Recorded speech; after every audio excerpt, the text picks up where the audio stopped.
Noi siamo in compagnia anche del direttore tecnico della nazionale Gigi Vella. Oggi un record mondiale, un record italiano. Dico fortunato perché non credo che spesso capitino record di questo tipo. Beh, soprattutto il mondiale assolutamente no. E devo dire che due record mi pare italiani, della Lionetti individuale, e poi ci sono i ragazzi di stamattina. E quello che mi fa veramente felice è il fatto che proprio i giovani abbiamo dato al nostro movimento due record italiani importantissimi. Quello di stamattina ha migliorato di 34 punti. Adesso dovrò verificare quello della ragazzina, ma anche quello Questa è larga della Sardegna, guardi, mi creda. Beh, ma infatti io dicevo al fratello di Paolo perché non abbiamo fatto l'indoor all'aperto con delle giornate così. Certo. Cosa significa essere comunque il direttore tecnico di una nazionale italiana che comunque dà anche grandi risultati a livello mondiale, credo? Cosa significa? Significa intanto un grosso piacere datomi da questi atleti così bravi, seri, che soffrono e si sacrificano proprio per questo sport. E poi mi fa sentire grande con loro perché sono eccezionali quei risultati. E una squadra come questa, una nazionale come questa, penso che lavorerebbero tutti.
Promocamera ancora a tiro con l'arco, lo ricordiamo, campionati europei. Tra l'altro ora siamo in compagnia di un atleta che si chiama Valeva, questo è il suo cognome. E il nome? Natalia. Natalia Valeva, che a quanto pare ha appena comunque fatto un record mondiale.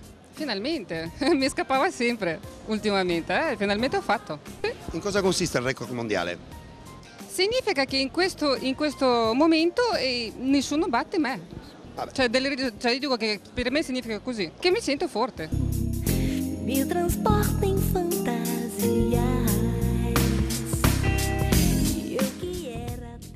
Certo che la Valeva sicuramente questa grande sportiva era sicuramente emozionata, ma io ancora una volta chiedo in base a che cosa, insomma, si fanno i punteggi che poi ti portano a fare un record così importante come quello mondiale. A parte Natalia è un personaggio, è una ragazza dei paesi dell'est, naturalizzata italiana, con una freddezza sicuramente superiore ad altri. Lei è una che tira professionalmente bene e poco fa, quando sono andato a fare gli auguri, gli chiedevo perché era riuscita e ha fatto questo risultato. Lei mi ha detto che sarà stata sicuramente l'aria di Sassari, l'ambiente che l'ha galvanizzata e il calore della gente. Intanto ben trovato Paolo Podica anche in questa puntata, tiro con l'arco, grande organizzazione, devo farvi i complimenti.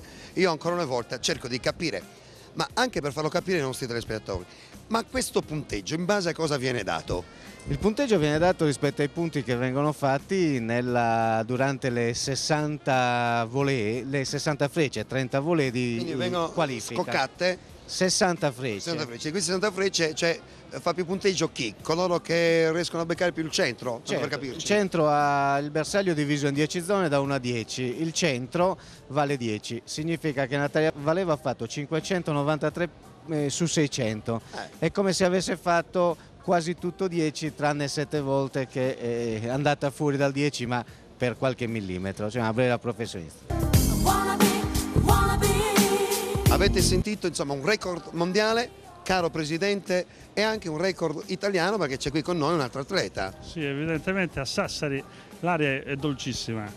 Due donne Sassari che porta vengono, fortuna. Sì, Sassari porta fortuna, ma diciamo che loro se lo meritano, lavorano molto sull'arco, e anche col record italiano della nostra italiana qua. Bruno, presentami Pia.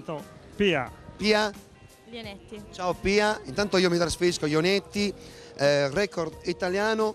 Non sono in grado di fare punti come Natalia, però ho fatto 11 punti in meno, sono soddisfatta. È stata dura, difficile, avevo anche molta paura oggi. Ma quanta preparazione c'è poi dietro questo sport?